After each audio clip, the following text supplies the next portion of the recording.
À N'Djamena, le ministre d'État, Ferdinand Ngongo, est porteur d'un pli fermé au président Mahamat Idriss Déby, dépêché au Tchad en raison de la crise diplomatique née de l'affaire Savannah Énergie. Il se trouve que le Tchad, qui n'a pas accepté la cession des parts d'ExxonMobil dans le consortium qui exploite le pétrole du bassin de Doba, à Savannah Énergie a décidé de nationaliser les actifs de la multinationale américaine.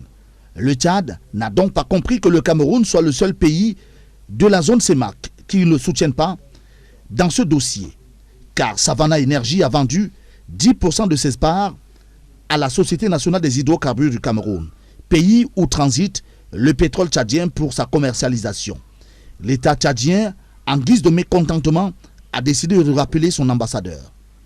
Le ministre d'État, secrétaire général à la présidence de la République Ferdinand Ngongo, a laissé entendre au cours de son audience avec le président de la transition, Mahamat Idriss Déby. Certaines incompréhensions sur l'affaire Savannah ont été dissipées.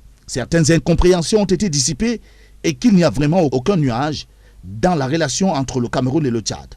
Par ailleurs, le secrétaire général à la présidence de la République, le ministre d'État Ferdinand Ngongo, a indiqué que toutes les questions en rapport avec l'affaire Savannah Énergie ont été abordées. Rappelons pour préciser que c'était la suite de la nationalisation des actifs et droits de la compagnie pétrolière Esso par le Tchad qu'un bras de fer est né entre ce pays et le Cameroun. Conséquence, le Tchad a décidé de rappeler son ambassadeur du Cameroun pour consultation.